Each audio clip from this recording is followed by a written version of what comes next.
করছেন কেন? আমি এখন কোথায়? হু আর ইউ? কেউ কথা বলছেন না কেন? আমার চোখের বাঁধন খুলে দিন প্লিজ। এতক্ষণ যে কথা বলছিল সে আমাদের গল্পের নায়িকা রিয়া। ওই চুপ, কোনো কথা বলবি না। তোর সাহস কি করে হয় আমাকে রেখে অন্যজনকে বিয়ে করার? কি আপনি? আর আমাকে এইভাবে বেঁধে রেখেছেন কেন? প্লিজ আমার চোখের বাঁধনটি খুলে দিন। রিয়ার কথার মতো ছেলেটি তার চোখের বাঁধন খুলে দিল। এইবার বলেন কে আপনি? কি বলছো তুমি? আমাকে চিনতে পারছো না? রিয়া ছেলেটির দিকে ভালোভাবে তাকিয়ে দেখে অবাক হয়ে গেল, কারণ ছেলেটি আর অন্য কেউ না, সেটা হচ্ছে সজীব। তাদের বাসার পাশে তার বাসা। তার 1 ক্লাস সিনিয়র, তারা একই কলেজে পড়তো। দেখে পাগল পাগল লাগতো আর কেমন যেন। তো তার বর্ণনা দেই। সে ছিল 6 ফুট লম্বা, ফর্সা, চুলগুলো বড় বড় আর চাপদারি। তাকে দেখে যে কোনো মেয়ে ক্রাশ খাবে। কিন্তু সে এতদিন কোথায় ছিল? আজ রিয়ার বিয়ে, সেটাও কিভাবে জানলো? সেটাও রিয়া বুঝতেছে না। আপাতত এটুকু জানলে হবে। চলেন এখন গল্পতে ফিরি। আপনি? আর আমাকে এভাবে তুলে এনেছেন কেন? তোর সাহস কি করে হয় বিয়ে করার? কেন? আমি বিয়ে করতে পারবো না। আমি যেই ছেলেকে ভালোবাসি তার সাথে আমার বিয়ে হচ্ছে। এতে আপনার সমস্যা কোথায়? না, তার সাথে তোর কখনো বিয়ে হবে না। তোকে শুধু আমি ভালোবাসি, আর এটাই আমার সমস্যা, বুঝেছিস? কি বলছেন এসব? আজ আমার বিয়ে আর আপনি এখন এ কথা বলছেন? আর আপনি তো একটা পাগল। আমি কখনোই আপনাকে ভালোবাসতে পারবো না। আসলে আমাকে পাগল বলার একটা কাহিনী আছে, সেটা পরে শুনলেই চলবে। কি আমি পাগল? বলেই পেছন থেকে কি যেন একটা বের করলো, আর সেটা দেখে আমার গলা শুকিয়ে গেল। কারণ সজীবের হাতে যেটা ছিল সেটা হচ্ছে পিস্তল। তো কি বলছিলি? আমাকে ভালোবাসবি না? কখনোই না। আমি শুধু হৃদয়কে ভালোবাসি। কথাটা শোনার পর আমার চোখ আগুনের মতো লাল হয়ে গেল, আর হাতের পিস্তলটা নিয়ে রিয়ার সামনে বরাবর গুলি করলাম। গুলির আওয়াজ শুনে রিয়া চিৎকার করতে লাগলো, মনে করছে তাকেই গুলি করেছি।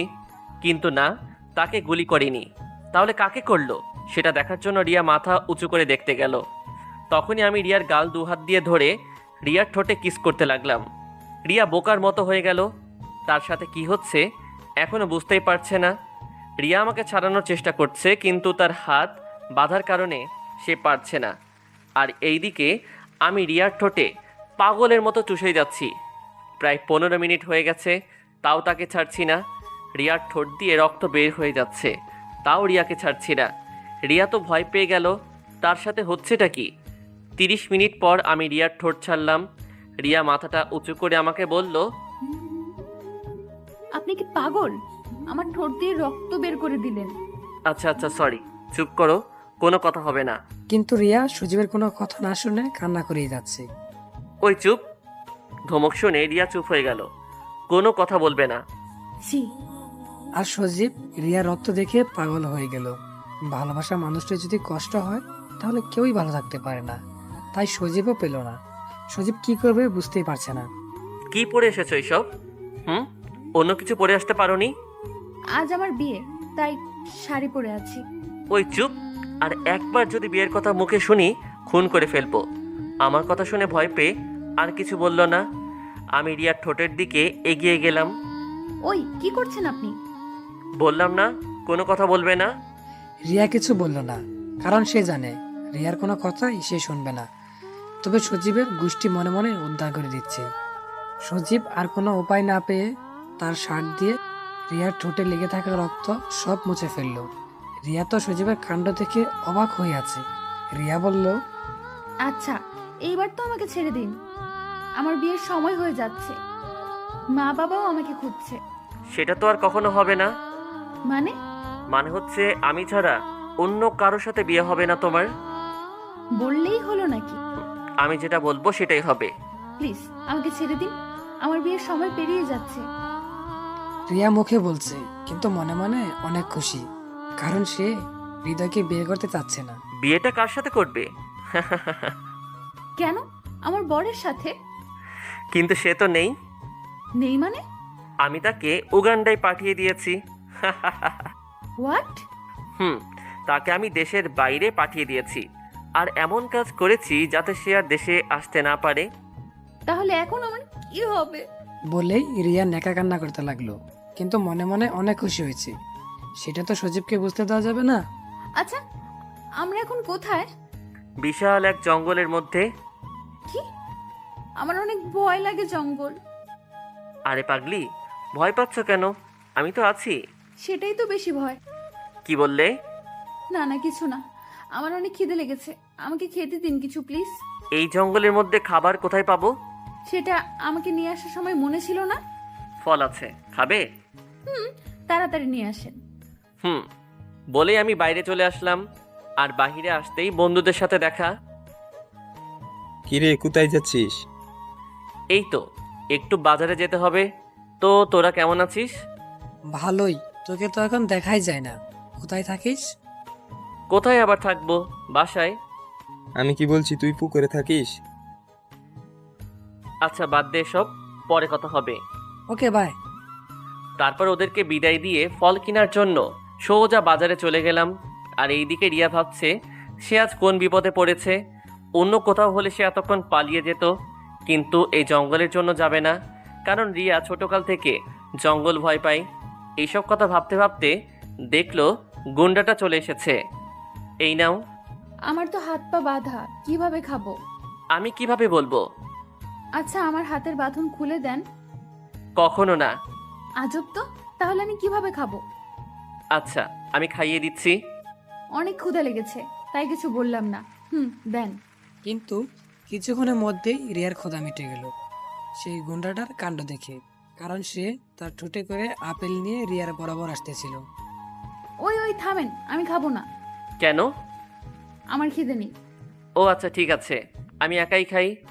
বলেই গুন্ডাটা আমার সামনে থেকেই খেতে লাগলো। কি যে করি, খিদেও লেগেছে অনেক। আর গুন্ডাটা যেভাবে দিতে চাচ্ছে সেটা আমি মরে গেলেও খাবো না। আর এদিকে সজীব খেয়ে রিয়ার থেকে একটু দূরে বসলো। রুমের মধ্যে মোমবাতির আলো জ্বলার কারণে ঠিকভাবে দেখতে পাচ্ছে না গুন্ডাটা কোথায়। কিছুক্ষণ পরে ক্ষুধার জ্বালায় থাকতে না পেরে রিয়া, ওই হ্যালো মিস্টার, কোথায় আপনি? আজব তো, কোথায় গেল? অন্ধকার রুমে আমার ভয় করছে। হ্যালো, আমার কথা কি শুনতে পাচ্ছেন? কেউ কথা বলছে না। রিয়া এবার ভয় পেয়ে কান্না করতে লাগলো। রিয়ার কান্না শুনে পাশের রুম থেকে সজীব দৌড়ে তার কাছে আসলো।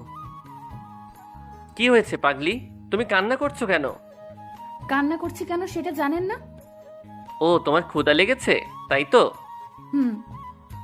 দিব, তবে সেই আগের ভাবেই। ক্ষুধার জ্বালায় আর কিছু বললাম না। দেন। আমি তো মহা খুশি। তারপরে দেখলাম গুন্ডাটা তার মুখে একটা আপেল নিয়ে আমার কাছে এগিয়ে আসলো। ক্ষুধা লাগার কারণে আমিও কিছু বললাম না। ও একেবারেই আমার ঠোঁটের বরাবর চলে এসেছে।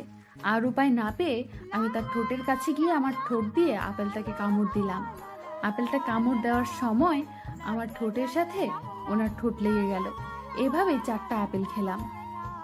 পৃথিবীতে এইভাবে কেউ আপেল খেয়েছে কিনা সেটা আমি জানি না, তবে আজ আমি এই গুন্ডার কাছ থেকে শিখলাম। থ্যাঙ্কস। কেন? এমন একটা স্পেশাল মুহূর্ত দেওয়ার জন্য। শালা লুচ্চা, একটা মেয়েকে পেয়ে সুযোগের সদ্ব্যবহার করে নিলি। কিছু কি বললে? কই কিছু না তো। আচ্ছা তুমি বসো, আমি ফ্রেশ হয়ে আসি। ফ্রেশ হবেন মানে? ও সরি, তোমাকে মিথ্যে বলেছি। আমরা এখন আমার বাসায় আছি, কোনো জঙ্গলে নেই। কি? আমার সাথে এত বড় মিথ্যা কথা বলেছেন? আগে জানলে আমি তখনই পালিয়ে যেতাম। সেই জন্যই তো তোমাকে বলি নাই বেবি। What baby? মানে বাবুর আম্মু।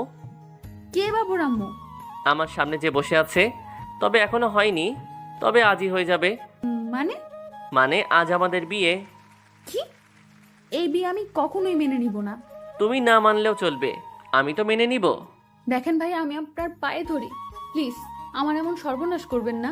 ওই তোর ভাইয়াকে? হ্যাঁ, আমি কোন জন্মের ভাইয়া তোর? রেগে যাওয়ার কারণে সজীবের চোখ লাল বর্ণের হয়ে গেছে, তাই দেখে রিয়ার গলা শুকিয়ে গেল। সরি, আর কখনো বলবো না। মনে থাকে যেন। জি, একটা কথা বলবো। আরে একটা কথা কেন, কিছুক্ষণ পরেই তুমি আমার বউ হয়ে যাবে। একটা কেন, যতটা ইচ্ছা বলো। বেটা গুন্ডা বলে কি? তাকে আমি কখনোই বর হিসেবে মেনে নিব না। কি বললে? না মানে বলছি, আমি একটু জল খাবো। আচ্ছা বসো, আমি এখনই নিয়ে আসছি। আমি তো বসেই আছি, উঠে তো দাঁড়াতে পারবো না, যেভাবে আমাকে বেঁধে রেখেছেন। তুমি পালিয়ে যাবে বলেই তো বেঁধে রেখেছি। আচ্ছা এবার খুলে দেন, আমি পালাবো না। সত্যি তো? হুম। তারপরে আমি রিয়ার বাঁধন খুলে দিলাম। বাঁচলাম। বেটা আমাকে যেভাবে বেঁধে রেখেছিল মনে হচ্ছে আমি কোনো চোর। কিছুক্ষণ পরে আমি একটা গ্লাসে করে জল নিয়ে আসলাম। এই নাও জল। তারপরে রিয়া জল খেতে লাগলো। জল এখনো খাওয়া হয়নি। হঠাৎ করে ওই বেটা আমাকে কিস করতে লাগলো। আমার মুখে জল থাকার কারণে কোনো কথাও বলতে পারলাম না, কিন্তু ওই বেটা আমার ঠোঁট কামড়িয়ে ধরে আছে। আল্লাহ গো, আমি কোন বিপদে পড়লাম। প্রায় 10 মিনিট পর আমাকে ছেড়ে দিল। ওই, আপনি কি মানুষ না অন্য কিছু? কেন? আমাকে দেখে কি মনে হয়? আপনাকে দেখে আস্ত একটা লুচু মনে হয়। ইস, নিজের বরকে কি কেউ এভাবে বলে? ওই কে আমার বর? আমি তোমার বর, বুঝলে? আর তার সার্টিফিকেটটা কিছুক্ষণ পরে পেয়ে যাব। কোনো জন্মেও পাবেন না। সেটা কিছুক্ষণ পরে বুঝতে পারবে। এই তো, এই সুযোগে ওই বেটা যখন বাথরুমে ঢুকবে তখন আমি পালিয়ে যাব। কি, পালিয়ে যাওয়ার চিন্তা করছো নাকি? না না, তা করব কেন? সেটা কখনো মনেই করবে না। হুম। তারপর যেই বাথরুমের মধ্যে ঢুকেছে, আমি ওই সুযোগে বের হয়ে আসার জন্য যেই দরজায় হাত দিলাম তখনই অ্যালার্ম বেজে উঠলো। আর ওই বেটা গুন্ডাটাও বের হয়ে আসলো। তার দিকে তাকিয়ে আমার চোখ বড় বড় হয়ে গেল, কারণ তার শরীরে একটা টাওয়াল ছাড়া আর কিছুই ছিল না। তার বুকে ঘন কালো লোম দেখা যাচ্ছে। আমার জায়গায় যদি অন্য কোনো মেয়ে হতো তাহলে তার লোম দেখেই ক্রাশ খেত। ওই মেয়ে, তুমি আমার কথা বুঝো না? আমি তো বাইরে যেতে চাচ্ছিলাম। থাক, আর মিথ্যা বলা লাগবে না। আমার সাথে চলো। কোথায়? বাথরুমে। কেন? কারণ তুমি আবার পালিয়ে যাবে তাই। না, আমি আর পালাবো না। আর কোনো কথা শুনতে চাই না। এই বলে ব্যাটাটা আমাকে কোলে করে বাথরুমের মধ্যে নিয়ে গেল। এখানে আমি কি করব? আমি গোসল করব, তা তুমি দেখবে। আমার লজ্জা লাগছে, প্লিজ আমাকে যেতে দিন। আরে বরকে দেখতে লজ্জা কিসের? কোনো কথা বলবে না, চুপচাপ দাঁড়িয়ে থাকবে। আর না করলে বুঝতেই তো পারছো। না না, থাক, আমি কিছু করছি না। কি ছেলে রে বাবা, একটুও লজ্জা নেই। মনে মনে বললাম, ওই বেটা গোসল করছে আর আমি চোখ বন্ধ করে আছি, আমাকে পেছনে ঘুরতেও দিচ্ছে না। বেটা বলে আমার মুখ দেখবে আর গোসল করবে, তাই আমি চোখ বন্ধ করে দাঁড়িয়ে আছি। হঠাৎ আমার ঠান্ডা লাগছে, কেন বুঝলাম না তো। চোখ খুলে দেখি গুন্ডাটা জল দিয়ে ভিজিয়ে দিয়েছে। ওই ওই, করছেনটা কি? কেন, দেখতে পাচ্ছ না? আমাকে ভিজিয়ে দিলেন কেন? আরে বউ আর বর তো একসাথে গোসল করে, তাই না? দেখেন, আমি কিন্তু আপনার বউ না। না, তবে হতে কতক্ষণ? আমি আর কিছু বললাম না, কারণ আমার কথা কিছুতেই শুনবে না। আচ্ছা, এইবার আমার কাছে এসে আমাকে জড়িয়ে ধরো তো। আমার ভীষণ ঠান্ডা লাগছে। মানে? বাংলা বুঝো না? হুম। আমি বলছি আমরা এখন রোমান্স করব। কখনো না। তুমি করবে না, কিন্তু আমি তো করব। আর আমাকে জোর করে করতে হলে আমি কি করব সেটা তুমি ভালো করেই জানো। আমি আর কোনো কথা না শুনে তাকে সরাসরি জড়িয়ে ধরলাম, কারণ বেটা লুচুকে বিশ্বাস নেই। এই তো আমার লক্ষ্মী সোনা, আমার কথা কত সুন্দর করে শুনছে। তারপর দুজনে গোসলটা শেষ করে বাইরে বের হলাম। রিয়াকে নিয়ে আমার রুমে চলে গেলাম। আমার রুমে রিয়া এসে তো হা হয়ে গেল, কারণ আমার রুমে শুধু তার ছবি। সে এত ছবি কোথায় পেল? আমি তো কিছুই বুঝতে পারলাম না। আর ছবিগুলো অনেক জায়গায় তোলা, কিন্তু বেশি দিন আগের ছবি না। তার মানে সে আমাকে কিছুদিন আগে থেকে ফলো করে, আর আজ আমাকে তুলে নিয়ে এসেছে। এখন কি করে বাসায় যেতে পারবো? ওই কি ভাবছো? ভাবছি, আপনি আমাকে ভিজিয়ে দিলেন, এখন আমি কি পরবো? কেন, আমার জামা কাপড় পরবে? উপায় না পেয়ে আর কি করব, তাই গুন্ডাটার কাপড় পরতে হবে এখন। আচ্ছা দেন। তারপরে গুন্ডাটা তার আলমারির মধ্যে একটা প্যান্ট আর একটা শার্ট দিল। এই নাও, এইগুলা পরো। ওইগুলো আমি পরবো? তাছাড়া এখন আর কোনো উপায় নেই। বিকেলে গিয়ে তোমার সব কিছু নিয়ে আসবো। এখনকার মতো পরো। আচ্ছা, আপনি এবার বাইরে যান, আমি চেঞ্জ করব। বারে, বরের সামনে চেঞ্জ করলে সমস্যা কোথায়? কি? যা শুনেছো তাই। আমি কোথাও যাব না, এখানেই থাকবো। প্লিজ বোঝার চেষ্টা করেন। যেতে পারি, তবে একটা শর্তে। আমাকে একটা চুম্মা দিতে হবে। কি? কখনোই না। তাহলে আমিও যাব না। কি যে করি হে সৃষ্টিকর্তা, তুমি আমাকে কোন জায়গায় পাঠালে? কোনো উপায় না পেয়ে বললাম, আচ্ছা আসেন এদিকে। আমার বলতে যেইটুকু দেরি, কিন্তু তার আসতে এত দেরি হয়নি। আচ্ছা চোখ বন্ধ করুন। কেন? আমার লজ্জা করে। আচ্ছা। গুন্ডাটা চোখ বন্ধ করলো, আর আমিও কি বিপদে পড়ে গেলাম। তার কপালে একটা চুম্মা দিলাম। এইটা কি হলো? কেন চুম্মা দিলাম? এইভাবে না। বলেই ব্যাটা আমার ঠোঁট তার ঠোঁটে রেখে আমার ঠোঁটের 12টা বাজাতে লাগলো। এতক্ষণ থেকে এটাই বুঝলাম যে এই পাগলের কাছ থেকে আমাকে কেউ বাঁচাতে পারবে না। 10 মিনিট পরে আমাকে ছেড়ে দিল। এইটা চুম্মা, বুঝলে? বলে শয়তানি হাসি দিয়ে বাইরে চলে গেল সজীব। রিয়া সজীবের ড্রেস পরেই বাইরে আসলো। দেখে সজীব সোফার উপরে বসে টিভির খবর দেখছে। আর খবর যেটা, সেটা হচ্ছে রিয়াকে নিয়েই, মানে রিয়াকে দেখাচ্ছে। আচ্ছা, আপনারা হয়তো রিয়ার ব্যাপারে কিছুই জানেন না, তাহলে চলুন রিয়া সম্পর্কে কিছু জেনে আসি। আমি নীলান্তিকা আহমেদ রিয়া, বাবা মায়ের একমাত্র রাজকন্যা। আমার বাবা পুলিশ কমিশনার, আর পুলিশ হওয়ার কারণে আমাকে কিডন্যাপ করার কথা বলছে। শোনেন, আমার বাবা একজন পুলিশ। যদি আমার বাবা জানতে পারে তাহলে আপনাকে কখনোই ছাড়বে না। সেটা জানার আগে তার একটা নাতিন হয়ে যাবে। মানে? মানে আমার শ্বশুর জানার আগে আমাদের কিউট একটা মেয়ে হয়ে যাবে। আপনি কি পাগল? কেন? এই যে আপনি সব সময় একটু একটু না, অনেক বেশিই বোঝেন। সেই জন্যই তো তুমি আমার হলে। আল্লাহ গো, কার কাছে আসলাম। আচ্ছা, তোমার কি কি লাগবে বলো, আমি এখন মার্কেটে যাব। আমার কিছু লাগবে না, আমি বাসায় যাব। সেটা তো যাবই, কিন্তু 1 বছর পরে। 1 বছর পরে কেন? কারণ আমাদের সাথে লতাও যাবে, তাই। লতা কে? ওই যে বললাম না, আমাদের একটা কিউট মেয়ে হবে, তার নাম রাখবো লতা। আল্লাহ গো, কি হলো? আমি পাগল হয়ে যাব। কিছুই হওয়া লাগবে না, শুধু আমার হয়ে থাকলেই হবে। আচ্ছা আপনি বাইরে যান তো, আমি একটু একা থাকবো। আচ্ছা, তবে পালিয়ে যাওয়ার চেষ্টা করবে না। যান এইবার আপনি। পরে গুন্ডাটা চলে গেল, আর আমি অন্য কোনো চিন্তা না করে বাসার মধ্যে ঘুরতে লাগলাম। এত বড় বাড়ি রাতে তুলে এনেছিল, তাই কিছুই বুঝতে পারিনি, কিন্তু এখন বুঝতে পারছি। এভাবে 2 ঘন্টা ধরে বাসার মধ্যে ঘুরতে লাগলাম। সন্ধ্যা হয়ে গেল, কিন্তু গুন্ডাটা এখনো আসছে না কেন? ভয় লাগছে আমার। হঠাৎ কারেন্ট চলে গেল, আমি তো ভয়ে শেষ। এখন অন্ধকারে কিভাবে থাকবো? আর কিছু না ভেবে লাগালাম চিৎকার। চিৎকার করে কান্না করতে লাগলাম। তখন শুনতে পেলাম বাইরে থেকে কে যেন দরজা খুলছে। আমি দৌড় দিয়ে তার কাছে গিয়ে তাকে জড়িয়ে ধরে কান্না করেই যাচ্ছি। এই রিয়া, রিয়া, কি হয়েছে তোমার? কান্না করছো কেন? তার কথা শুনে বুঝলাম এটাই সেই গুন্ডা। ওই কি হয়েছে তোমার? আপনি সেই কখন গেছেন? আমার একা বাসায় থাকতে ভয় লাগে। সেটা আমাকে আগে বলবে তো। আমি কোনো কিছু বললাম না। আচ্ছা চলো ভিতরে এখন। তারপরে দুজনে ভিতরে চলে আসলাম। এই দেখো, তোমার জন্য কত কিছু নিয়ে এসেছি। আমার কিছুই লাগবে না, আমি বাসায় যাব। ওই চুপ, আর একবার বাড়ির কথা বললে খুন করে ফেলবো। বলেই আমি রিয়ার গলা চেপে ধরলাম।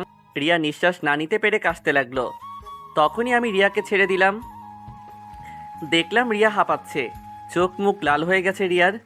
আমি দৌড় দিয়ে জল নিয়ে আসলাম, তারপর রিয়াকে জল খাইয়ে দিলাম। কি ভেবেছে কি করে ফেলি কিছুই বুঝতে পারি না। কিছুটা দূরে গিয়ে কাচের টেবিলের উপরে বাড়ি দিলাম। সাথে সাথে আমার হাত কেটে অনেক রক্ত বের হতে লাগলো। তাও কোনো কিছু না দেখে দেওয়ালে আরও ঘুষি দিতে লাগলাম। তখনই রিয়া এসে, কি করছেন আপনি? আপনি কি পাগল হয়ে গেলেন? এই হাত তোমাকে অনেক কষ্ট দিয়েছে, তাই একে তো কষ্ট পাওয়াই লাগবে, বলে আবারও ঘুষি দিতে লাগলাম। আমি তার হাত ধরে নিয়ে এসেই সোফায় বসিয়ে দিলাম। না লাগবে না, তুমি আগে বলো তুমি এই বাড়ি ছেড়ে কোথাও যাবে না। আপনি কি পাগল? প্লিজ বলবেন কোথায় আছে। এসব কথা পরে বলবেন। না তুমি আগে বলো, তারপরে আমি বলছি। আল্লাহ, কোন ছেলের পাল্লায় পড়লাম রে। আগে বলতে বলছি। আচ্ছা, আমি কোথাও যাব না, এবার বলেন। সত্যি তো? সত্যি সত্যি সত্যি, 3 সত্যি। আচ্ছা, এইবার আমাকে জড়িয়ে ধরো। কি? আমি পারবো না। তাহলে আমিও বলবো না। গুন্ডাটার রক্ত বের হয়েই যাচ্ছে, কিন্তু তাই নিয়ে তার কোনো মাথা ব্যথা নেই। আমিও আর কিছু না বলে তাকে জড়িয়ে ধরলাম। আচ্ছা, এবার তো বলেন। হুম, আমার রুমে টেবিলের উপরে রাখা আছে। রিয়া আর কোনো কথা না শুনে সজীবের রুমে দৌড়ে চলে গেল। রিয়া রুমে গিয়ে ড্রেসিং নিয়ে এসে সজীবের হাতে ব্যান্ডেজ করে দিল। আমার না অনেক ভালো লাগছে। ভালো লাগছে মানে? এই যে, আমার হাত না কাটলে তো তুমি এইভাবে আমার যত্ন নিতে না। আপনি কি সত্যিই পাগল? হুম, শুধু তোমার জন্য। আচ্ছা, বাসায় কি খাওয়ার কিছু আছে? না। আচ্ছা, আমি বাইরে গিয়ে খাবার কিনে আনছি। আপনাকে কোথাও যাওয়া লাগবে না। বাসায় কি কাঁচা বাজার আছে? হুম। রান্নাঘর কোন দিকে বলেন, আমি রান্না করছি। না না, থাক, তোমাকে রান্না করা লাগবে না। আমি বাইরে থেকে কিছু কিনে আনছি। বেশি কথা বলবেন না, চুপচাপ শুয়ে থাকেন। তারপরে সজীব আর কিছু বলল না। রিয়া রান্না করে ঘরে চলে গেল। যা যা ছিল তাই রান্না শেষ করে সজীবের রুমে গেল। রিয়া রুমে গিয়ে দেখলো সে ঘুমিয়ে পড়েছে। সজীবের গায়ে হাত দিয়ে ডাকতে গিয়ে দেখলো সজীবের অনেক জ্বর এসেছে। রিয়া এখন কি করবে কিছুই বুঝতে পারছে না। কিন্তু বাসায় তো ঔষধও নেই, কি করবে এখন? এইসব ভাবতে থাকে রিয়া। আবার এই পোশাকে তো বাইরেও যেতে পারবে না, কি করবে এখন? যে কিছুই বুঝতেছে না। তখনই মনে পড়ল সজীব তো কাল রাতে মার্কেটে গিয়েছিল, দেখলো ব্যাগগুলো পাশেই রাখা। ব্যাগটা বের করে দেখতে পেল 3টা কালো বোরকা আর কিছু জামা কাপড়। তাড়াতাড়ি বোরকা পরে বাইরে চলে গেল। বাসার নিচেই ফার্মেসি দোকান ছিল, তাই সেখান থেকে ওষুধ নিয়ে আবার চলে আসলো। তখন রিয়ার একটা কথা মনে পড়ছিল। গুন্ডাটাকে একা রেখে কোথাও যাওয়া যাবে না। একদিনই তার উপরে কেমন যেন মায়া জমে গেছে। ওষুধ নিয়ে তার কাছে আসলাম। ওই ওঠেন, এবার কিছু খেয়ে ওষুধ খেয়ে নিন। কিন্তু সজীবের কোনো শব্দ পেল না। রিয়া কিছুটা ভয় পেয়ে তার মাথায় হাত দিয়ে ডাকতে লাগলো। কিছুক্ষণ পরে সে চোখ খুলল। কিছু খেয়ে নিন। সজীব ঘুম থেকে উঠে খেতে গিয়েও খেতে পারলো না, কারণ তার হাতে তো ব্যান্ডেজ করা। রিয়া সেটা বুঝতে পেরে তাকে খাওয়ানোর জন্য তার মুখের সামনে খাবার নিয়ে গেল। নিন, খেয়ে নিন। বিশ্বাস করো রিয়া, তোমাকে অনেক ভালোবাসি। তুমি কোথাও যেও না আমাকে ছেড়ে, তাহলে আমি মরেই যাব। আচ্ছা, আমি কোথাও যাচ্ছি না, এখন খেয়ে নিন। তারপরে সজীব আর কিছু বলল না। খাওয়া শেষ করে তাকে ওষুধ খাইয়ে দিল। ওষুধ খেয়ে ঘুমিয়ে পড়ল সে। বুঝলাম না, এই মানুষটা এমন কেন? কিভাবে একজনকে এত ভালোবাসতে পারে? দেখলাম যে ঘুমিয়ে গেছে। হঠাৎ তার বিছানার পাশে একটা ডায়েরি দেখলাম। সেটা হাতে নিয়ে পাশে বসে পড়তে লাগলাম। ডায়েরির প্রথম পৃষ্ঠাতে আমার নাম দেওয়া, তাই পড়ার ইচ্ছাটা একটু বেশিই কাজ করছে, তাই পড়তে লাগলাম। আমি সজীব সেন, লেখাপড়া শেষ করে বর্তমানে ঘুরে বেড়াই। বাবা মা আছে, কিন্তু তাদের ভালোবাসা কখনো পাইনি। তারা দেশের বাইরেই থাকে সব সময়। আমার দেশে থাকতে ভালো লাগে, তাই এইখানেই থাকি। তেমন কোনো ভালো বন্ধু নেই। যারা আছে তারা শুধু আমার টাকা আছে বলেই আছে। একা একা থাকতে থাকতে এখন আর খারাপ লাগে না। কিন্তু হঠাৎ একদিনে একটা মেয়েকে রাস্তায় একজন বৃদ্ধাকে সাহায্য করতে দেখি। তাকে সবার থেকে একটু আলাদা মনে হয়, তাই তার সম্পর্কে জানার জন্য খোঁজ নিলাম। খোঁজ নিয়ে জানতে পারলাম তার নাম রিয়া, আমার পাশের গলিতেই থাকে। আস্তে আস্তে তাকে ভালো লাগতে শুরু করে। আর ভালো লাগা থেকে কবে যে ভালোবেসে ফেলেছি সেটা বুঝতেই পারি নাই। তাই তাকে ভালোবাসার কথাটা বলার জন্য তার কাছে যাই। কিন্তু সেই অন্য একটা ছেলেকে ভালোবাসতো, তার সাথে সুখে থাকবে বলে আমি না বলা ভালোবাসার কথা আমার মনের মধ্যেই রাখলাম। কিন্তু একদিন জানতে পারলাম সেই ছেলেটা প্লে বয়। তখন আমার রিয়ার কথা ভেবে অনেক কষ্ট পেলাম। তখনই আমি রিয়াকে ফোন দিলাম আর তার সাথে কথা বললাম যে তার বফ একটা খারাপ ছেলে। কিন্তু রিয়া সেটা না শুনে আমাকে অনেক অপমান করে, তাই আমি তার ফোনে তার বফের ছবি দিয়ে সিমটা বন্ধ করে রেখেছিলাম। তার মানে এই সেই ছেলে যার জন্য আমি একটা খারাপ ছেলের হাত থেকে বেঁচে গিয়েছিলাম। এই ছেলেকে কত খুঁজেছি, কিন্তু কোথাও পাইনি। এইসব কথা বলে রিয়া আবার পড়তে লাগলো। এইভাবেই চলছিল আমার জীবন। একদিন একটা মার্কেটের পাশ দিয়ে যাচ্ছিলাম, হঠাৎ একটা নীল শাড়ি দেখে দাঁড়িয়ে পড়লাম। কারণ যে নীল শাড়িটা কিনছিল সেটা রিয়া ছিল, কিন্তু সে না কিনে চলে গেল। পরে আমি ভিতরে গিয়ে জানলাম যে সেই শাড়িটা তারা অন্য কাস্টমারের কাছে বিক্রি করে দিয়েছে। আমি তাকে অনেক বুঝিয়ে নিয়ে আসলাম, কিন্তু ততক্ষণে রিয়া চলে গিয়েছিল। নীল শাড়ির সাথে নীল কাচের চুড়িও কিনেছিলাম। যদি কখনো তার সাথে দেখা হয় তখন তাকে দিয়ে দিব, কিন্তু সেটা আর হলো না।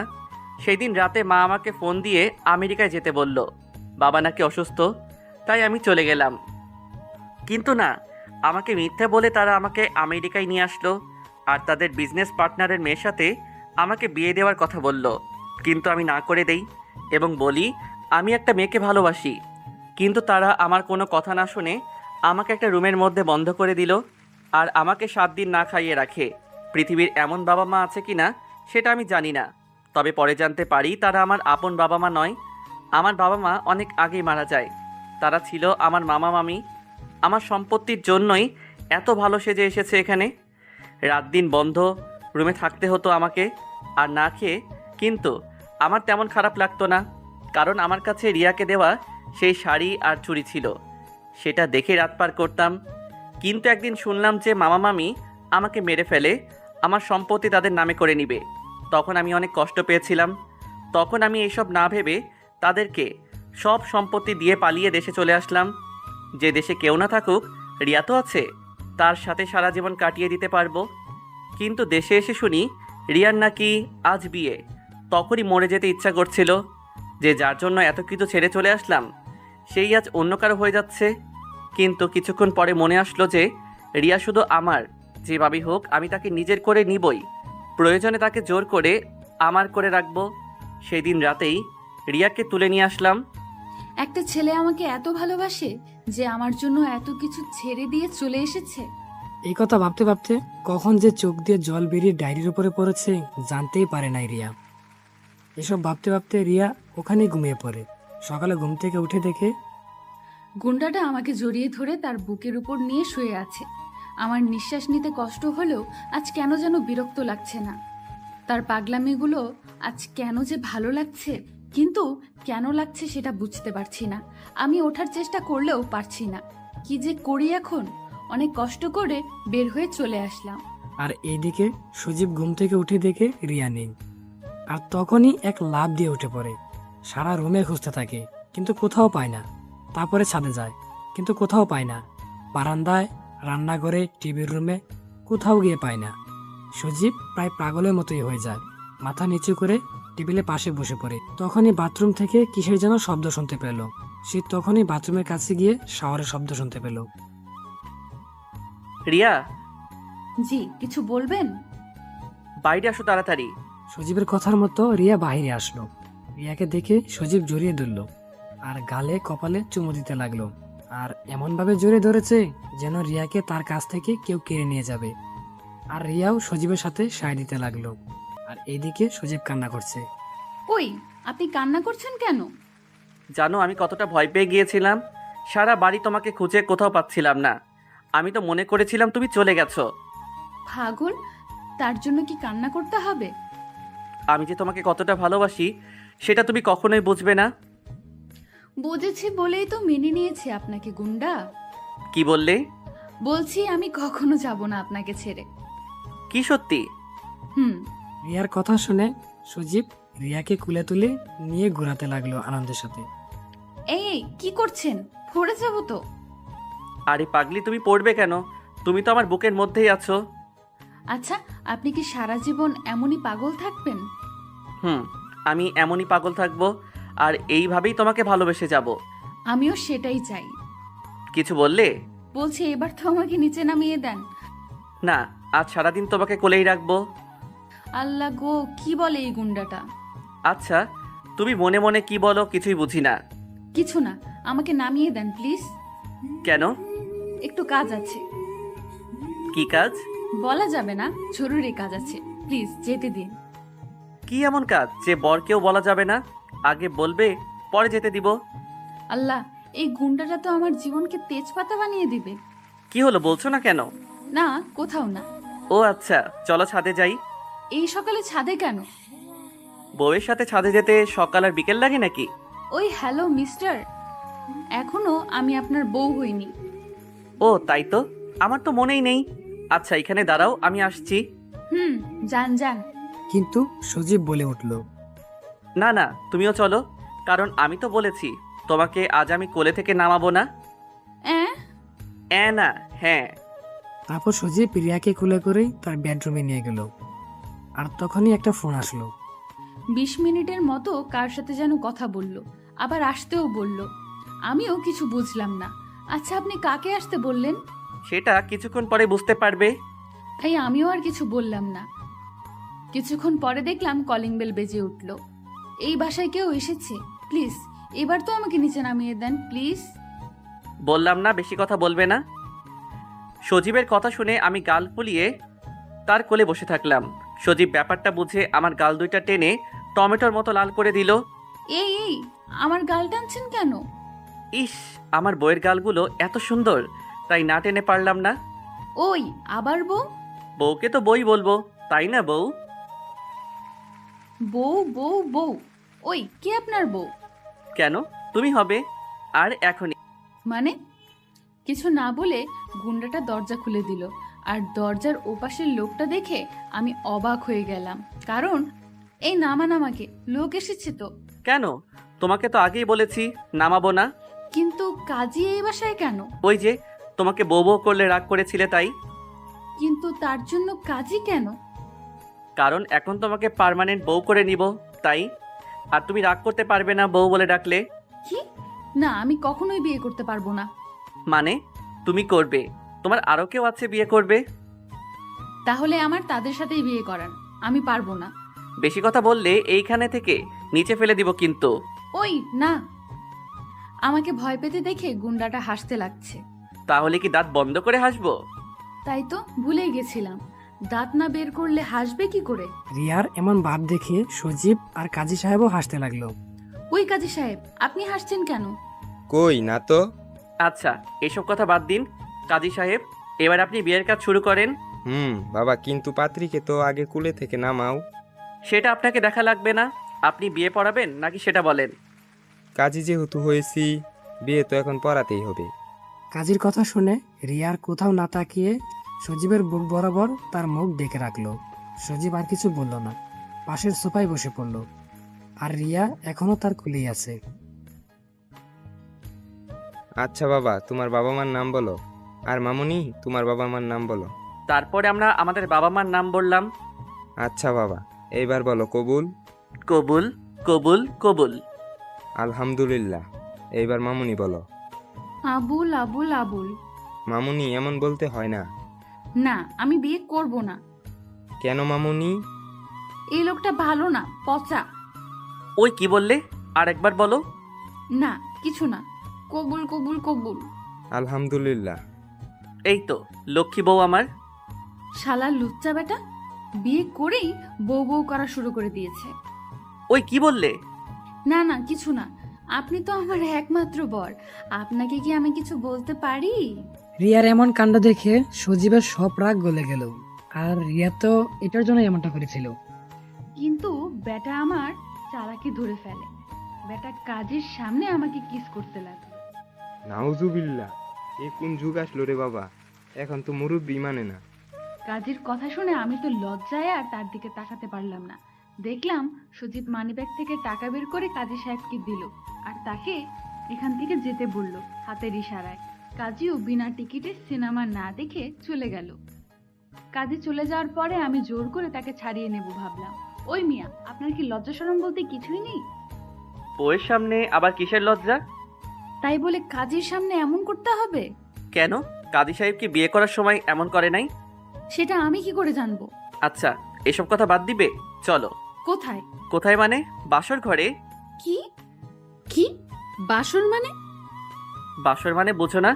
বিয়ে করলাম, এখন তুমি আমার বউ, তাই বাসর করতে হবে। দিনের বেলায় কি বাসর হয় নাকি? বিয়ে এখন করলাম তাই বাসরও এখন। তাই বলে দিনে? উফ, এত কথা বলো কেন? বলেই আমি রিয়াকে বেডরুমের মধ্যে নিয়ে গেলাম, কিন্তু রিয়াকে নামাচ্ছি না। এটা দেখে রিয়া হাসতে লাগলো।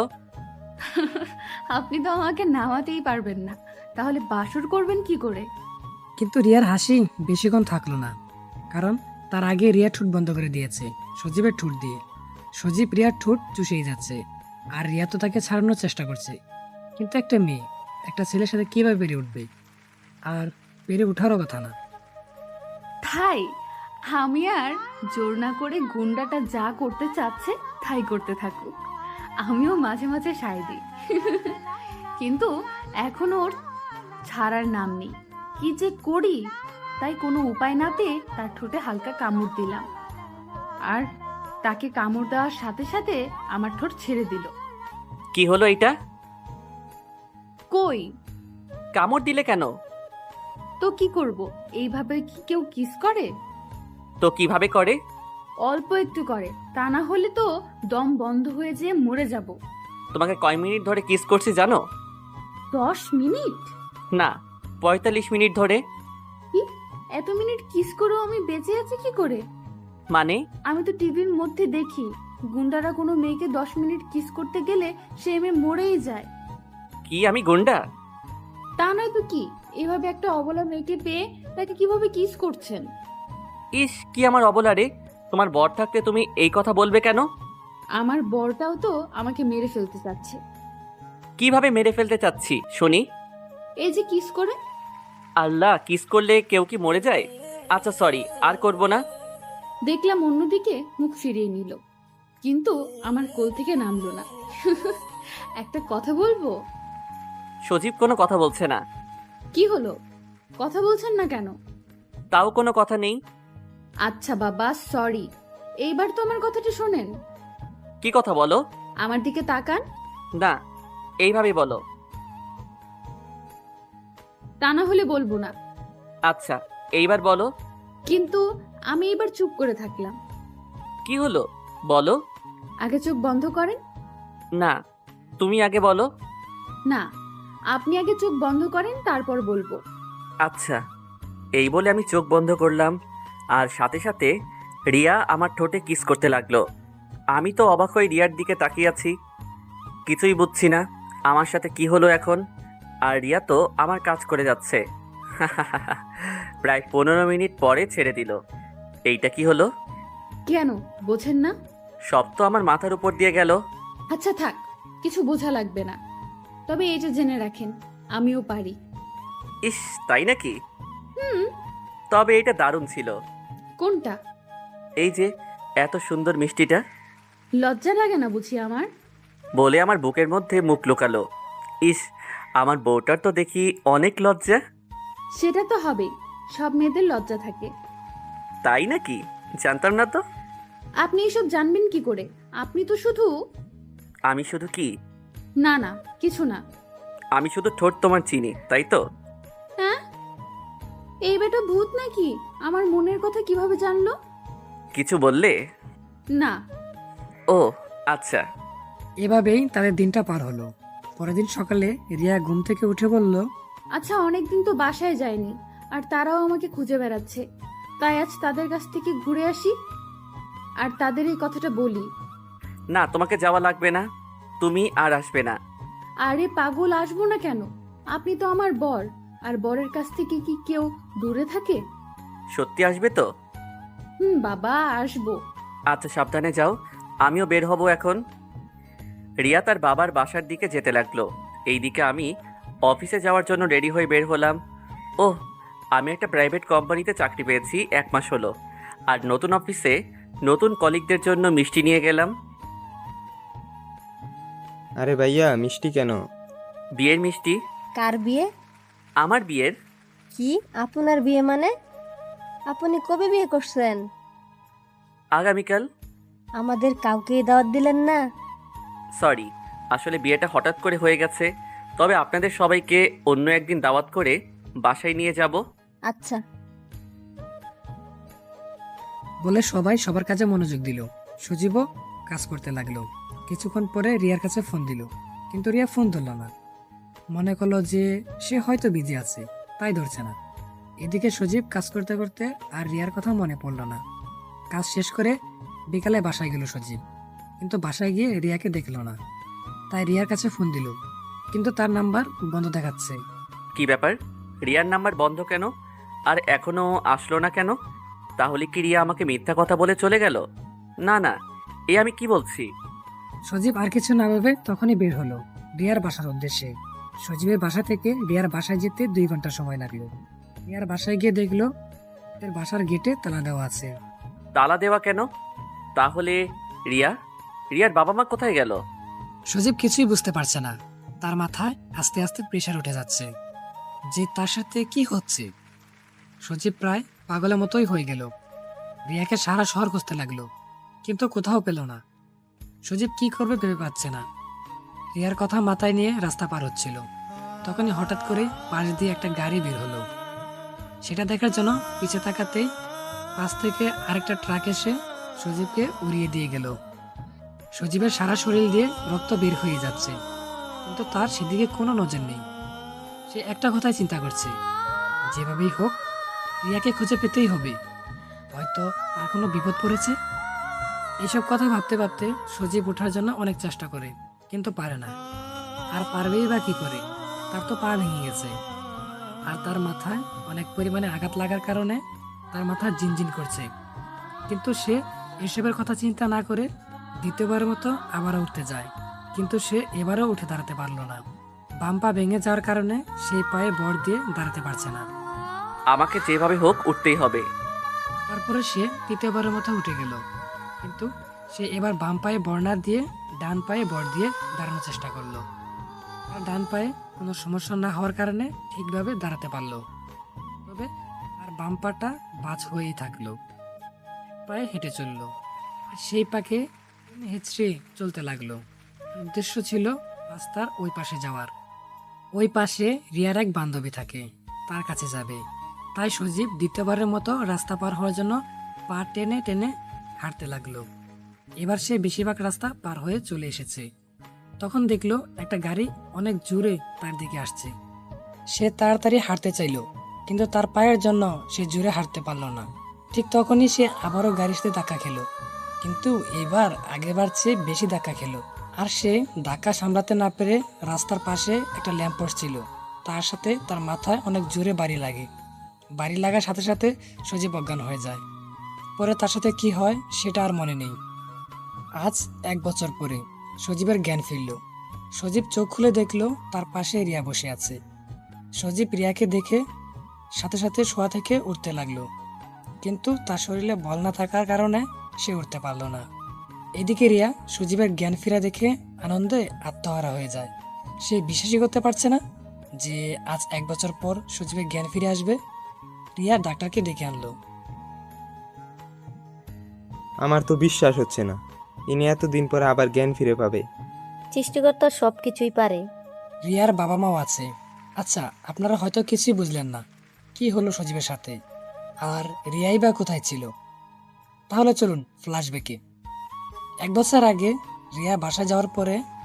কিরে মামুনি, তুই এতদিন কোথায় ছিলি? জানিস তোকে আমরা কত খুঁজেছি। কোথায় ছিলে মামুনি তুমি? আমি এই ঢাকা শহরে কত খুঁজলাম, কিন্তু কোথাও পেলাম না। আমি এতদিন এই শহরেই ছিলাম। কিন্তু আমি তো কোথাও পেলাম না। আচ্ছা তাহলে শোনো। তারপরে রিয়ার সাথে যা যা হয়েছে সব বলল। রিয়ার কথা শুনে তারা হাসবে না রাগ করবে কিছুই বুঝতে পারছে না।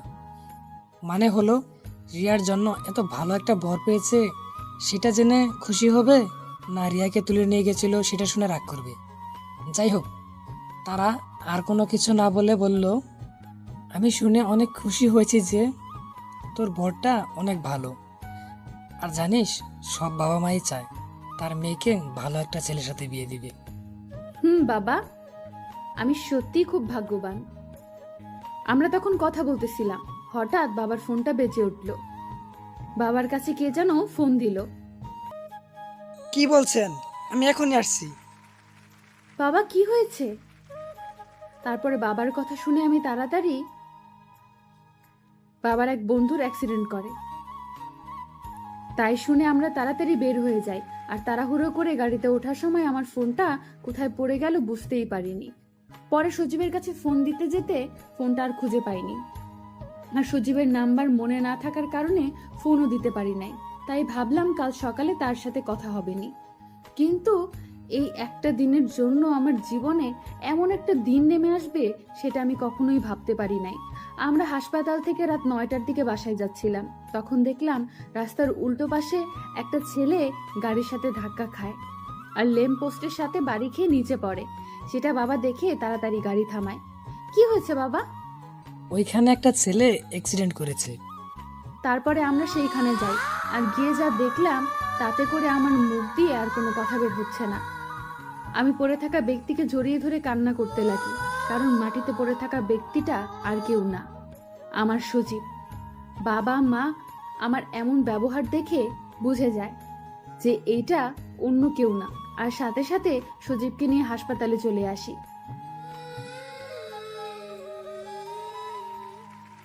তারপরে ডাক্তার তাকে নিয়ে গেল।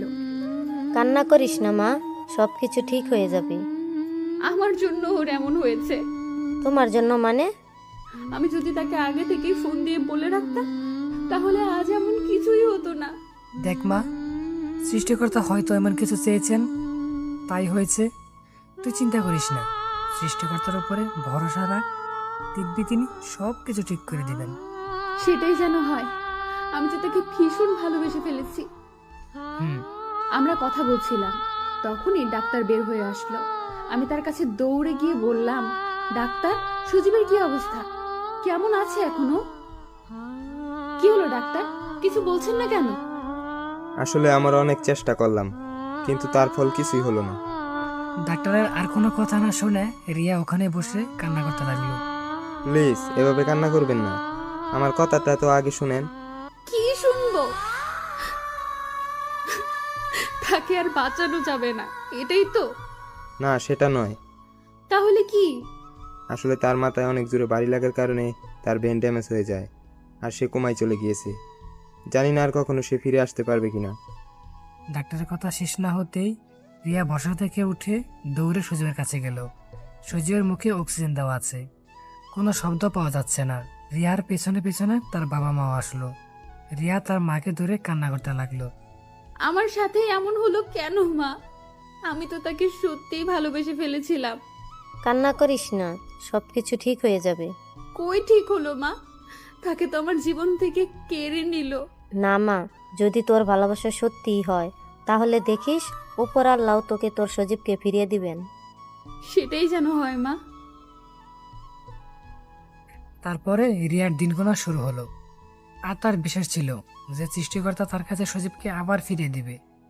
আস্তে আস্তে দিন মাস সব চলে গেল, কিন্তু সজীবের কোনো পরিবর্তন হয়নি। সবাই আশা ছেড়ে দিল যে সে আর ভালো হবে না, কিন্তু রিয়ার এখনো বিশ্বাস আছে যে সজীব আবার ভালো হয়ে উঠবে। রিয়া সৃষ্টিকর্তার উপরে অধিক ভরসা রাখার কারণে সৃষ্টিকর্তাও তার কথা শুনল। একদিন সকালে সজীবের হাত পা আস্তে আস্তে কেঁপে উঠল আর চোখ খুলল। এই দেখে রিয়া ডাক্তারকে ডেকে আনলো। আমার তো বিশ্বাস হচ্ছে না যে 1 বছর পরে কেউ আবার স্বাভাবিক হয়ে উঠতে পারে। সৃষ্টিকর্তা চাইলে সব সম্ভব। আচ্ছা, আমরা কি এখন সজীবকে নিয়ে যেতে পারি? তবে একটা কথা মনে রাখবেন, তাকে কোনো কিছুর উপরে চাপ দিবেন না। বেশি চাপের কারণে অতিরিক্ত ভাবলে মাথার সমস্যা হবে। জি আচ্ছা। এরপর সেই গুন্ডাকে নিয়ে আমাদের বাসায় চলে আসলাম। ইস, এখন আর সে গুন্ডা নয়, এখন তো আমার বর মশাই। তো আমার বর মশাইকে বাসায় নিয়ে আসলাম। রিয়া, মা তুই সজীবকে তোর রুমে নিয়ে যা। তারপরে আমি তাকে নিয়ে আমার রুমে আসতে লাগলাম। আমি আগে আগে আর সে আমার পেছনে পেছনে। তখনই সে আমাকে ডাক দিল। রিয়া, জি।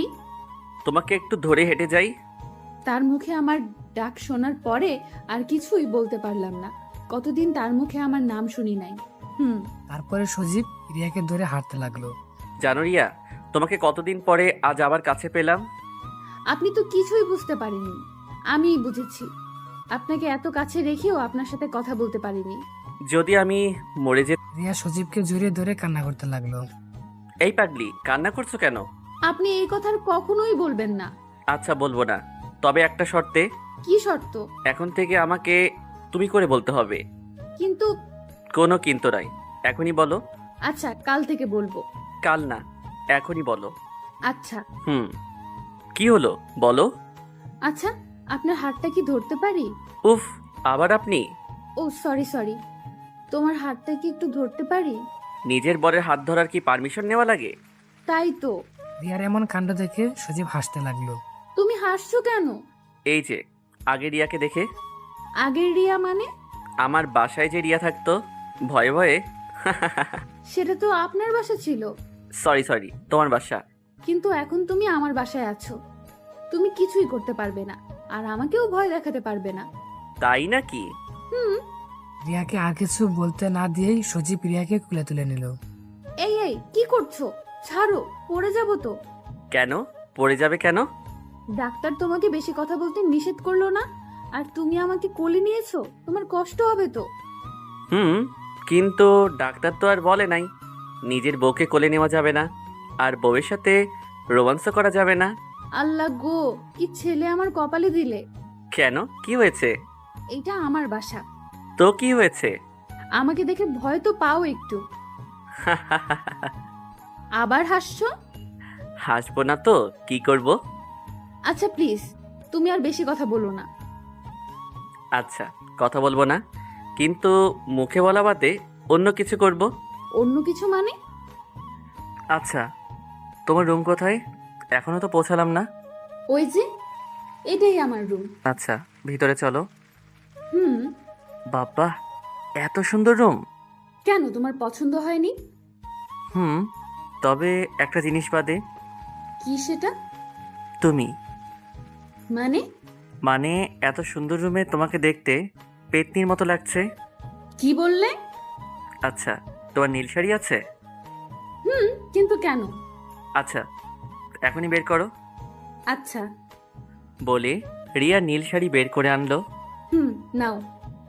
আচ্ছা দাঁড়াও, দরজা আগে বন্ধ করে আসি। এবার তো বলো, কি করবে শাড়ি দিয়ে? হুম, আচ্ছা এবার তুমি সব কিছু খুলে ফেলো। খুলে ফেলবো মানে? খুলে ফেলবে মানে এখন আমি তোমাকে শাড়ি পরাবো তাই? কি? কখনোই না। ও বুঝেছি, আগের সজীবের রূপ ধারণ করতে হবে। আর আগের সজীব হলে তোমাকে কি করবে সেটা ভালোই বুঝতে পারছো। না না, থাক, খুলছি। তারপর রিয়া সবকিছু খুলে ফেললো, আর সজীব বেচারা রিয়ার দিকে হা করে তাকিয়ে রইল। কি মিস্টার, এভাবে হা করে থাকবেন নাকি শাড়িটা পরিয়ে দিবেন? ও হ্যাঁ, দিচ্ছি। তারপরে সজীব রিয়াকে শাড়ি পরাতে লাগলো। শাড়ি পরা প্রায় শেষ, শুধু রিয়ার নাভির নিচে কুচিটা গুঁজে দিল, আর হালকা স্বাভাবিকভাবেই রিয়ার নাভিতে একটা চুম্মা দিল। কিন্তু সজীব তো আর জানতো না যে রিয়া আর স্বাভাবিক নেই। রিয়ার ভেতরে একটা জ্বর বয়ে চলছে। রিয়ার সাথে সাথে সজীবের চুল চেপে ধরে সজীবের মাথাটা তার নাভি বরাবর চেপে ধরলো। এবার সজীবও পাগল হয়ে গেল রিয়া ছোঁয়া পেয়ে। এবার দুজন দুজনকেই ধরে পাগলের মতো কিস করতে লাগলো। আর কিছুক্ষণ পরে তারা ভালোবাসার রাজ্যে হাউডুবু খেতে চলে গেল। সকালবেলা পাখির কিচিমিচির সাথে যুগ হয়েছে রিয়ার মার ডাকাডাকি। রিয়া এবার বিরক্ত হয়ে বলল, কি হয়েছে মা, ডাকছো কেন? কিছু হয়নি, তাড়াতাড়ি বাহিরে আয়। আচ্ছা তুমি যাও, আমি আসতেছি। রিয়ার চোখ ডলতে ডলতে উঠে বসে বিছনা থেকে নামতে যাবে, তখনও সজীব তার হাত ধরে বলল, কোথায় যাওয়া হচ্ছে আমাকে রেখে? মা ডাকছে। আর কিছুক্ষণ থাকো না? না, আমি ফ্রেশ হতে যাচ্ছি। কিছুক্ষণ পর রিয়া ফ্রেশ হয়ে বের হলো। এই যে কিছুক্ষণ পরে এসে যেন দেখি তুমি ফ্রেশ হয়ে বসে আছো। ওকে? ওকে মহারানী। রিয়া মিষ্টি একটি হাসি দিয়ে তার মায়ের কাছে চলে গেল। এখন বলতে গেলে কাকটাকা ভোর যাকে বলে। চারদিকে সবে সূর্যের কোমল আলো এসে ছুঁয়ে যাচ্ছে। কোমল মোলায়েম একটা আলোর ছাটা এসে পড়েছে রিয়াদের বারান্দায়। কয়েকটা চড়ুই পাখি যেন নিজেদের মধ্যে গুরুত্বপূর্ণ বিষয় নিয়ে কিচির মিচির করে আলোচনা করেই যাচ্ছে, কিন্তু কয়েকটা কাক হয়তো আলোচনা না করে তুমুল স্বরে ঝগড়া করেই যাচ্ছে। এসবের দিকে মনোযোগ কাটিয়ে পিছনে তাকিয়ে দেখি রিয়া দাঁড়িয়ে আছে। তুমি কখন এলে? এই তো, কি করছিল আমার বরমশাই? এই তো, তুমি বিহীন একা সূর্যের মায়া ভরা এই অপরূপ আলো দেখছিলাম মহারানী। ও মা, গুন্ডাটা এসব বলে কি? এই কি বললে? কিছু না। এই, তুমি এখনো ফ্রেশ হও নাই? তাড়াতাড়ি ফ্রেশ হয়ে আসো। তারপর আমি ফ্রেশ হয়ে সবাই মিলে নাস্তা সেরে বসে আছি। তখনই রিয়ার মা, হ্যাঁ মা ভালো। আচ্ছা বাবা, তুমি কি কোথাও যাবে নাকি? হ্যাঁ মা, একটু বাইরে থেকে ঘুরে আসতে মন চাইছে আর কি। তাহলে সাবধানে যেও বাবা। তারপর বাইরে বের হতে যাব, তখনই রিয়া ডাক দিল। কোথায় যাচ্ছ? ডেটিংয়ে যাচ্ছি গো। ভাবতে কেমন যেন লাগছে। ডেটিং এ যাচ্ছ মানে? ডেটিংয়ে যাচ্ছি মানে ডেটিংয়ে যাচ্ছি। তুই আমাকে রেখে এখন আরেক মেয়ের সাথে ডেটিং এ যাচ্ছিস? দাঁড়া, তোর ডেটিং ছুটাচ্ছি। আরে জান, তুমি রাগ করো কেন? রাগ করবো না? তুই আরেক মেয়ের সাথে ডেটিং করবি আর আমি রাগ করবো না? মনে হয় এখন বোমা ফাটবে। আরে জান, তোমার সাথে আমি মজা করছিলাম। মজা করছিলে না? দাঁড়াও, তোমার মজা করা বের করছি। তুমি কি চাও আমি আগের সজীবকে জাগিয়ে তুলি? তখনই ফোনটা আমার বেজে উঠলো। দেখ দেখ, মনে হয় ফোন দিয়েছে, ফোনটা ধর। আরে রিয়া, আমি তোমার সাথে মজা করছিলাম। এখন মজা না, ফোন ধর, না হলে বাড়ি দিলাম। ফোন ধর বলছি। আচ্ছা ধরছি। তাও বাড়ি দিও না বউ, হাতের বাড়ি খেলে মান সম্মান ধুলাই বৃষ্টি অন্ধকার হয়ে যাবে। কি রে, তুই এখনো ফোন ধরস নাই কেন? তুই কি চাস আমি তোকে বাড়ি দেই? দাঁড়াও ধরছি। হ্যালো, দেখেন আপনি রং নাম্বারে ফোন দিচ্ছেন। ওই ভালোভাবে কথা বল। হ্যালো আপু, আপনি কোথায় ফোন দিয়েছেন? এই তুমি আমাকে আপু বলছো কেন? আর আজ না আমাদের ডেটিংয়ে যাওয়ার কথা? এই আপনি কে? আর আমি কখন আপনাকে বললাম ডেটিংয়ে যাওয়ার কথা? জানেন আমার বউ আছে। বাবু, কেন আমার সাথে দুষ্টুমি করছো? দেখো রিয়া, মেয়েটা মিথ্যা বলছে, আমি কিছু জানি না। তুই যদি না জানতি তাহলে বললি কেন ডেটিং এ যাবি? আমি তো মজা করে বলছি। কি হলো বাবু, তুমি কার সাথে কথা বলছো? এই সেরি, কে তোর বাবু? হ্যাঁ, এই তুমি কি আমার উপর রাগ করেছো? তুমি জানো আমি না আজকে তোমার পছন্দ করা নীল শাড়ি পরে আসবো ভেবেছি। কি মাইন্ডকে চিপায় ফাইসা গেছি। মজা কর, আরো মজা কর। সজীব তুই গেলি, এখন রিয়ার দিকে তাকিয়ে দেখি রিয়ার রাগে ঘন ঘন করছে। তোর অন্য মেয়ের সাথে ডেটিং করা আজকে বের করছি, দাঁড়া। একথা বলেই রিয়া আমার কলার ধরে টানতে টানতে বাসার ভিতরে নিয়ে গেল।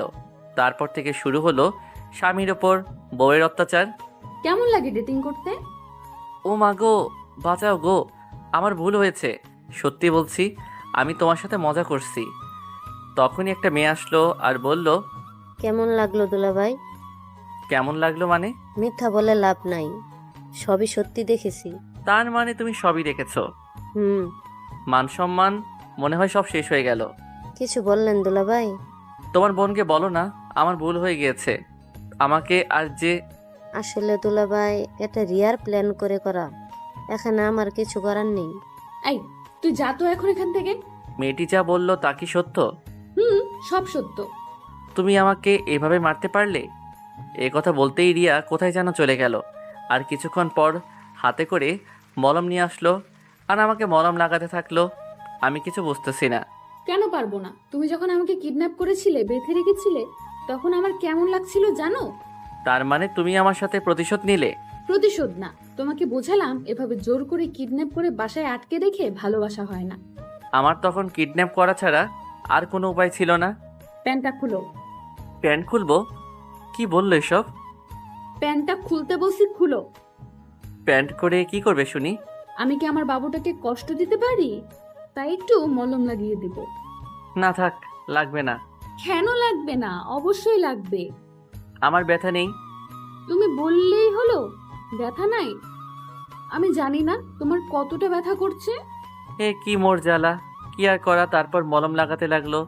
এতক্ষণ মেরে টেরে এখন মলম লাগানি হচ্ছে। এই আস্তে ব্যথা লাগে তো। একটু ব্যথা তো লাগবেই, কোনো টেনশন নেই, এখন সব ঠিক হয়ে যাবে। এইভাবেই মলম লাগাতে লাগাতে চলে গেল 1টি বছর। রিয়া রিয়া, আমার ব্লেজারটা কোথায়? রিয়া ড্রয়িং রুম থেকে চেঁচিয়ে বলল, বেডে। আমার ফোন কোথায়? টেবিলে। আমার ওয়াচ কোথায়? টেবিলে। আমার পারফিউম কোথায়? টেবিলে। এবার সজীব রেগে গেল। টেবিলের সামনে দাঁড়িয়ে কোমরে 2 হাত রেখে দাঁতে দাঁত চেপে বলল, আমার জেল কোথায়? টেবিলে। এবার আর নিজেকে আটকাতে পারলো না, রুম থেকে বেরিয়ে গেল। এই মেয়ে কি বুঝে না যে কেন সজীব তাকে ডাকছে, নাকি বুঝেও না বুঝার ভান করছে? সজীব ড্রয়িং রুমে এসে দেখলো রিয়া সোফায় বসে খুব মনোযোগ সহকারে টিভি দেখছে, তাও আবার জবা। সজীব রেগে রিয়ার কাছে গিয়ে রিয়াকে আচমকা কোলে তুলে নিয়ে নিজের রুমে এসে দরজা লক করে দিল। এটা কি হলো? তুমি আমাকে এভাবে নিয়ে আসলে কেন? যারা ভালো কথায় বোঝে না তাদের আঙুল বাঁকা করে বোঝাতে হয়। রিয়াকে কুল থেকে নামাতে নামাতে বলল সজীব। মানে কি? দেখছিলে না আমি কাজ করছিলাম? হ্যাঁ দেখেছি, তুমি কি কাজ করছিলে। এখন একটা ভালো কাজ করো। কি ভালো কাজ? ব্রুকুচকে বলল রিয়া। আমাকে অফিসে 8 ঘন্টা থাকার এনার্জি দাও। ও হ্যালো, আমি এখন কোনো এনার্জি দিতে পারবো না, জানতো? গুন্ডা, তার নাকি আবার এনার্জি লাগবে। সরুন, আমার জবা শেষ হয়ে যাচ্ছে। বলে রিয়া সজীবকে সরিয়ে রুম থেকে বেরোনোর জন্য দরজা অবধি গেল, কিন্তু বাইরে যেতে পারল না। তার আগেই সজীব রিয়ার হাত ধরে তাকে দেয়ালের সাথে মিশিয়ে নিল। তুমি দিতে পারবে না তো কি হয়েছে, আমি তো নিতেই পারি। বলেই রিয়াকে আর কিছু বলার সুযোগ না দিয়ে রিয়ার ঠোঁটে চেপে ধরল। রিয়াও আর বাধা দিল না, ভেসে যেতে লাগলো ভালোবাসার সাগরে। আজ সজীবের জন্য অনেক বড় একটা সারপ্রাইজ অপেক্ষা করছে, কারণ আজ রিয়া সজীবের কানে কানে বলবে, গুন্ডা সাহেব, আপনি বাবা হতে চলেছেন।